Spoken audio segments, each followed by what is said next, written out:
구원의 놀라운 선물, 믿음이라는 이 놀라운 선물을 은혜로 받은 우리들, 그럼 우리들은 이제 어떻게 살아야 할 것인가에 대한 말씀을 지금 나누고 있습니다. 오늘 그 세 번째 말씀입니다. 3절의 말씀을 통해서 우리가 어떻게 살아야 할 것인가에 대하여 오늘 살펴보고자 합니다. 3절이 이렇게 적혀져 있습니다. 내게 주신 은혜로 말미암아 너희 각 사람에게 말하노니 마땅히 생각할 그 이상의 생각을 품지 말고 오직 하나님께서 각 사람에게 나누어 주신 믿음의 분량대로 지혜롭게 생각하라. 이제 우리에게 이렇게 당부해 주고 계십니다. 우린 이 말씀 그냥 편하게 이해하면 이렇게 이해할 때가 많이 있습니다. 그 이상의 생각은 품지 말고 분량대로 지혜롭게, 그러니까 주신 것에 그냥 감사하고, 이미 뭐 우리가 큰 은혜를 받았으니까 이미 내게 주신 것에 감사해서 그건 뭐 이상으로 너무 욕심 부리지 말고 그대로 우리가 살아가는 것이 지혜롭게 사는 것이다. 이렇게 이해할 수도 있는 말씀입니다. 근데 그렇게 이해하다 보면 이 말씀은 너가 한 달란트 받았으면 딱 한 달란트만큼만 해. 이 세상 말로는 야, 그냥 생긴 대로 살아. 이렇게 우리가 자조적으로 이 말씀을 이해할 수도 있게 되는 그러한 오해를 불러일으킨다라는 것입니다. 그러나 여러분들 분명한 것은요, 하나님은 우리의 한계를 정하시는 하나님이 아니십니다. 우리에게 믿음을 은혜로 주셨지 않습니까? 근데 이 믿음이란 건 어떤 힘을 갖고 있느냐면 우리에게 어떤 분량을 정하고 한계를 정하는 그런 역할을 하는 게 아니라요, 그 분량과 한계를 깨트리는 힘을 갖고 있는 게 믿음인 것입니다. 하나님은 우리에게 믿음을 주셨을 때 우리는 불가능한 것들, 생각하지 못한 그것까지 바라볼 수 있는 힘과 소망을 우리에게 허락해 주셨다는 거예요. 그 이전에는요, 하나님의 나라에 가는 거 꿈도 못 꿉니다. 사탄의 권세를 이기는 거 절대 우리는 이길 수 없습니다. 상상할 수도 없는 그런 일들이 하나님께서 은혜를 주신 믿음을 통하여 우리에게 열려지는 겁니다. 믿음은요, 우리 한계를 뛰어넘게 하는 은혜인 것이지, 분수대로 준 만큼만, 그만큼만 알아서 살아라 라고 주시는 건 믿음이 아니다 라는 것을 우리 분명히 아셔야 한다는 겁니다. 우리가 야곱의 이야기를 잘 알고 있습니다. 야곱은 둘째로 태어났습니다. 둘째로 태어난다는 것은요, 굉장한 한계와 제약을 가지고 있다는 것을 의미하는 겁니다. 태생적으로. 그런데 야곱은 어떻습니까? 욕심을 냅니다. 그래서 형의 장자권, 축복권을 뺏기 위해 갖은 애를 다 쓰죠. 그래서 결국은 나중에는 아버지를 속이기까지 합니다. 우리가 보기에는 어떻게 보면 이렇게까지 해야 할까? 그건 명백한 잘못이죠. 속이는 거니까, 진실되지 못한 거니까. 그럼 분명히 잘못했다. 우리도 그렇게 평가할 수 있는 대목입니다. 그런데 놀라운 것은요, 하나님이 야곱의 일생을 통하여 그와 만나 주시고 그에게 얘기해 주시는 그 어떠한 부분에서도요, 너가 왜 아버지 속였냐? 너가 왜 그렇게 욕심을 부렸냐? 나무래신 적이 없다라는 거예요. 물론 그가 한 행동으로 인하여 어느 정도의 삶에서 대가를 치르는 것처럼 보이기는 합니다. 속였기 때문에 집에서 못 살고 도망쳐 나올 수밖에 없었죠. 아무것도 갖지 못하고. 뭐 어떤 그런 상황들은 우리가 정황상 그런 일의 대가처럼 보여지긴 하지만 하나님이 직접적으로 야곱을 나무래시거나 그 일에 대하여 그에게 정죄하시는 일은 없다라는 것입니다. 참 놀랍지 않습니까? 우리가 보기에도 잘못한 건데 하나님 그 잘못에 대해서 한 번도 탓하지 않으셨다라는 것입니다. 더군다나 마가복음 9장에 보면 한 아버지가 자녀를 데리고 옵니다. 이 자녀를 고쳐달라고 데려왔는데 이 자녀는 귀신이 들렸다는 겁니다. 그 귀신이 들린 거는 이 아이가 자기를 통제를 못하는 거죠. 그래서 그 귀신이 때로는 불에, 물에 이 아이를 막 뛰어들어가게 했다라는 것입니다. 그런 위기의 순간들 가운데 이 아버지는 이 아들을 붙잡고 여태까지 끌고 왔다는 겁니다. 이 아들을 예수님께 데리고 나와 고침을 받기를 원했습니다. 그때 마침 예수님이 산에 올라가시고 안 계셔서 남아있던 제자들이 애를 썼지만 고칠 수가 없었습니다. 그 순간 예수님이 내려오셨죠. 그리고 예수님이 묻습니다. 얘가 언제부터 이랬느냐? 그랬더니 어릴 때부터 이랬다는 겁니다. 거의 어렸을 때부터 얘가 이랬다는 거예요. 그러니까는 이렇게 태어난 거예요. 얘는 그냥 이런 거예요. 그러면 그렇게 분수에 맞게 그렇게 살았어야 되느냐는 거예요. 아니라는 거죠. 그 아이의 변화와 치료에 대한 갈망과 바람들 생겨난 거죠. 그리고 예수님에게 데리고 나와서 이렇게 얘기를 하죠. 무엇을 하실 수 있거든 우리를 불쌍히 여기사 도와 주소서. 이렇게 부탁을 합니다. 그때 예수님이 뭐라고 말씀하셨습니까? 이렇게 말씀하십니다. 할 수 있거든이 무슨 말이냐? 믿는 자에게는 능히 하지 못함이 없더라. 능히 하지 못할 일이 없노라. 예수님이 그렇게 선포해 주시는 거예요. 믿는 자에게는 능히 하지 못할 일이 없다는 거예요. 한계가 있는 것입니까? 한계가 있는 게 아니에요. 믿음은요, 이러한 은혜를 우리에게 주시는 거예요. 여태까지 세상은 안 돼. 절대 이건 못 넘어서. 그런 모든 삶의 자리에 있던 우리들에게 믿음은 그 모든 것들을 뛰어넘는 은혜의 길을 열어주신 것을 의미한다라는 얘기죠. 예수님이 승천하시면서 성도들에게 사명을 주십니다. 그 사명은 뭐냐면 예루살렘과 온 유다와 사마리아와 땅끝까지 이르러 내 증인이 되라 라고 말씀하신 겁니다. 여러분, 이게 얼마나 대단한 얘기인지 아십니까? 그 당시에 대부분의 사람들은요, 난 곳에서 자라고 죽었습니다. 어디 간다는 건 상상도 못하는 거예요. 그냥 자기가 보이는 세상이 전부인 그런 삶을 대다수가 살았어요. 그 중에 아주 역마살이 끼거나 아주 팔자가 사납거나, 오늘 굉장히 무속적인 얘기도 나오는데, 하여튼 이런 사람들만 그 난데에서 떠나가지고 이렇게 하지, 그냥 다들 거기서 그냥 그 테두리 안에서만 지냈던 그런 시대에 예수님은 그들에게 믿음을 주시고 그 믿음을 통하여 그들에게 어디까지 도전케 하십니까? 그래도 유다 땅은 다 돌아봐야 되지 않느냐, 사마리아 땅까지는 가봐야 돼, 이게 아니잖아요. 땅 끝까지라는 모든 한계를 무너뜨려 주시는 그런 힘과 능력과 은혜를 우리에게 주시는 것, 그게 믿음을 통해서 우리에게 주어졌다라는 것입니다. 그런데 그 믿음의 은혜를 받은 우리들에게 분수대로 살아라, 있는 대로 살아라 라고 말씀하시겠냐는 거예요. 그런 뜻이 아니라는 얘기예요. 오늘 우리는 이 말씀을 그 이상의 생각은 품지 말고 믿음의 분량, 여기에 주목하게 되는데, 우리가 정말로 주목해야 될 부분은 어디냐면 마땅히 생각할 그 생각입니다.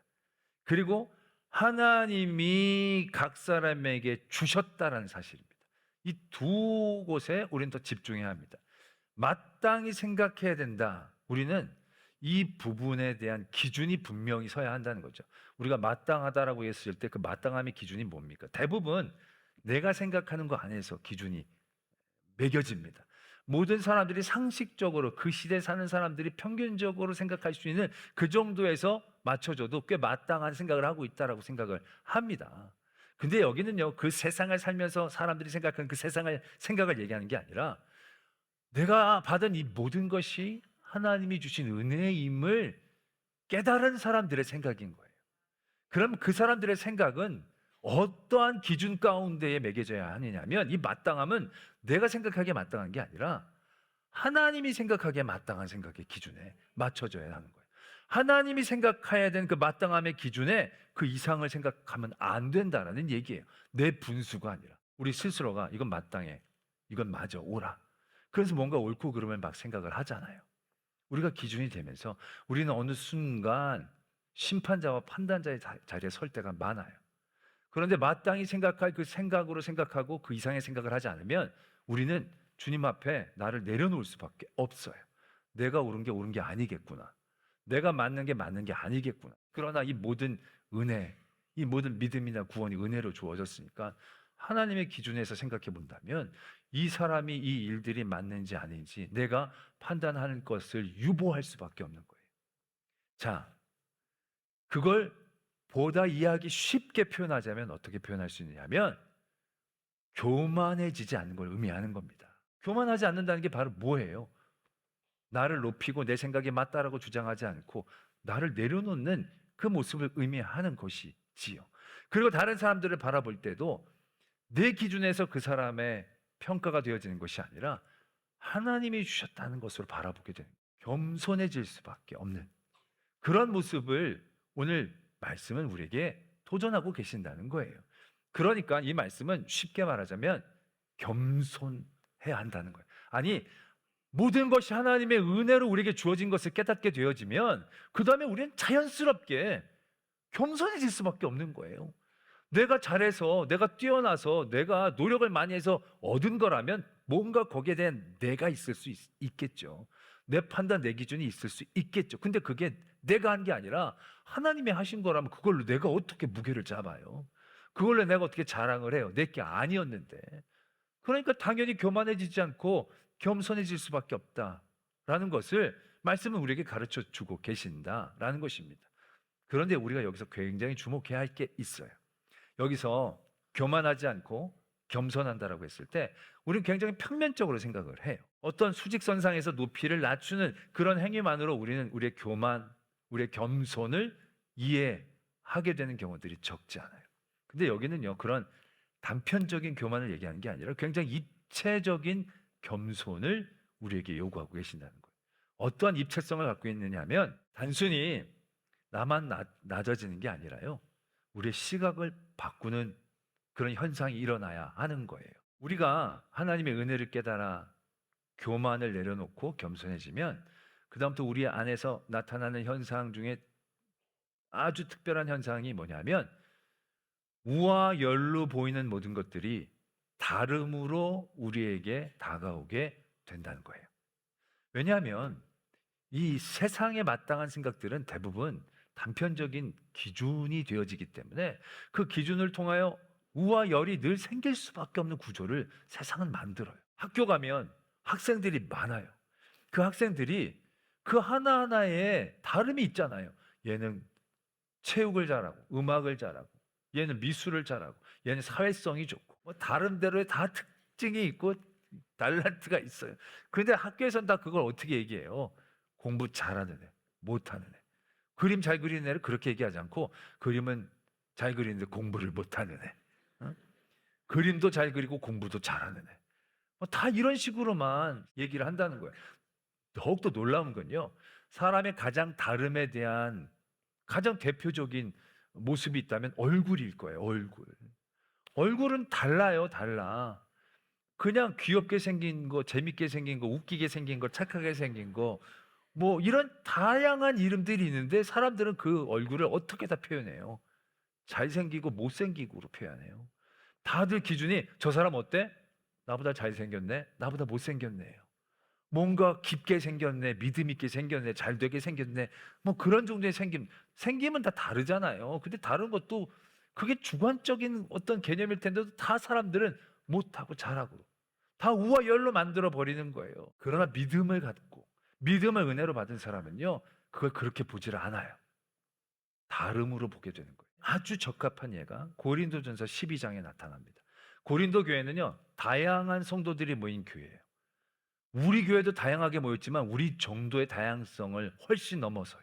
왜? 그 교회는 유대인, 헬라인, 자유인, 종 다 섞여 있는 그러한 교회였어요. 그 교회가 하나가 된다는 게 이게 가능한 일이 아니에요. 세상에서는 얼마나 많은 사회적인 우와 열, 등급, 층이 존재하고 있었겠습니까? 그걸 한 형제자매로 받아들인다는 것은요, 여간 어려운 일이 아니에요. 우리 정도로 뭐 경상도, 전라도, 충청 이게 하나 되는 이건 일도 아니에요. 유대인들은 헬라인을 더럽게 여겼어요. 그래서 그냥 전통 유대인들은 헬라인들하고 밥도 같이 안 먹어요. 그런데 그 헬라인을 나의 형제자매로 받아들인다? 이건 넘어서야 할 게 엄청 많은 거예요. 특별히 자유인과 종. 종은요, 지금 고영인이나 하인 정도의 개념이 아니에요. 종은 인간이 아니에요. 종은 사고 파는 물건에 가까운 그러한 시대였어요. 그러한 종을 형제자매로 받아들인다? 우와 열을 깨트리고 한 형제자매로 받아들인다는 건 이게 불가능에 가까운 상황이에요. 근데 그게 가능하게 지는 거예요. 그리고 여전히 남아있는 그 쓴뿌리들을 뽑아내기를 위해서 어떻게 이해를 시키시느냐? 지체로 바라보는 거예요. 누구는 종이고 누구는 자유인이에요. 누구는 더럽고 누구는 깨끗해요. 사회적으로 보면 우와 열이 분명히 매겨질 수 있지만 지체로 따져보면 그 모든 지체는 다 다름을 가지고 다름의 역할들을 갖고 있음을 우리가 깨닫게 되어진다는 거예요. 지체로 다름으로 이해가 되어지면 높고 낮음이 없어지는 거예요. 우와 열이 의미가 없어지는 걸 깨닫는 거예요. 그게 모든 것을 은혜로 받은 깨달음이 있는 사람들에게 주어진 겸손의 모습이라는 얘기예요. 이렇게 되어지면요, 하나님이 주신 것에 대한 가치를 인정하게 돼요. 다름을 인정하게 되어지면 그 다음에 자연스럽게 이어지는 현상은 그 다른 한 가지 한 가지가 다 소중하다라는 것을 인정하게 되는 거예요. 우리 안에 더러운, 우리 공동체 안에 더럽고 없었으면 하는 존재들이 우리 눈에 보일 수도 있어요. 그러나 과연 그 존재들이 필요 없는 것일까요? 우리 지체로 따져 보면 우리 지체 안에서도요, 더럽고 잘 쳐다보지도 않고 이거 없었으면 좋겠다라는 그런 지체가 있을 수 있어요. 다름은 지체가 되어지면 그 하나하나 놀라운 가치들이 다 있음을, 우리가 보기에는 덜 필요하고 덜 필요하고가 보여질 수 있겠지만 그 하나의 지체가 괴로움을 당하면 모두가 괴로움을 당하는 거고요. 그 하나의 지체가 영광을 받으면 모두가 영광을 받게 되어지는 거예요. 고린도전서 12장에 그 얘기를 적고 계세요. 그렇다는 건 무엇을 의미하는 겁니까? 우리가 보기에 가치가 있고 없고의 판단들이 있을 수 있지만 그렇지 않다는 거예요. 그 하나가 다 소중하다는 거예요. 우리가 교회 공동체 안에 믿음을 얻게 되면요, 목사님만 소중한 게 아니에요. 정말로 오늘 온 새신자, 정말로 교회에서 저분이 무슨 역할을 할까 하는 그 한 분 한 분에게도 하나님이 보내주신 것이기 때문에 놀라운 가치가 그 안에 있음을 깨닫게 되고 그에게 그러한 마음으로 대하게 될 때 그게 겸손이라는 거예요. 나만을 낮추는 겸손이 아니에요. 우리는 겸손도 나중에 이렇게 얘기해요. 저 사람 나보다 더 겸손해, 덜 겸손해. 겸손 자체도 우와 열을 만들어내는 거예요. 이게 겸손이에요? 아니에요. 겸손은 하나님이 주신 모든 지체와 다름을 인정하고 그들을 그러한 가치로 대할 수 있는 마음이 내 안에 있는 것, 그게 진정한 겸손이다라는 거예요. 우리가 겸손의 가장 완벽한 모델을 예수 그리스도로 얘기해요. 예수님, 하나님의 아들이신 그분이 인간의 몸을 입고 땅 아래로 내려오신 거예요. 말도 안 되는 겸손이죠. 그 낙차는 감히 상상할 수 없는 낙차인 거예요. 낮추셔도 그렇게 낮추시기가 어려운 거죠. 그래서 우리는 하나님이 인간으로 낮추셨기 때문에 예수님이 정말 겸손한 분이시다라고만 생각을 하지만 예수님의 겸손은 그렇게 단편적인 겸손만이 아니라는 거예요. 예수님의 겸손은요, 우리를 대하는 태도의 변화에서부터 우린 분명히 인식해야 되는 거예요. 예수님이 하늘에서 내려오셨지만 그에게도 분명히 옳고 그름, 선과 악, 의와 불의는 판단되어질 수 있었을 거예요. 그러나 예수님은요, 이 땅에 내려오셔서 우리 인간을 바라보면서 선과 악으로, 의인과 불의한 사람으로, 죄인으로 정죄하려고 그러시지 않았다는 거예요. 예수님은 우리를 도움이 필요한 사람으로 보고 계셨다는 거죠. 하나님이 보내주신 그 뜻에 맞춰 그의 모든 중심을 받고 그의 중심을 낮춰 높고 낮음, 나보다 못하고 덜한 사람이 아니라 하나님이 필요한 사람들, 그 죄를 사해 주어야 하는 사람들, 연약하여 죄를 질 수밖에 없는 우리들로 인정하시고 받아들여 주셨던 그 마음이 있음을 우리가 분명히 아셔야 한다는 것입니다. 또한 예수님은요, 그 한 사람 한 사람도 가벼이 여기시지를 않았어요. 한 영혼이 천하보다 귀하다라고 예수님은 말씀하신 거예요. 거라사 지방에 귀신 들린 사람, 이방인이에요. 귀신 들려가지고 이방인들도 포기한 사람이에요.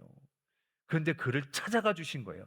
일부러 그를 위해 거기 가셔서 그 한 사람의 영혼을 위해서 수천 마리의 돼지떼들을 희생시킬 수 있는 그 사람을 향한 마음을 갖고 계셨던 게 예수님이에요. 그래서 그 다음 사람들이 두려워하며 예수님이 떠나가 달라고 얘기하는 그런 일들을 만나실 정도로 사람들은 그걸 이해를 못했지만 예수님은 한 사람 한 사람을 그렇게 귀하게 여기신 거예요. 왜?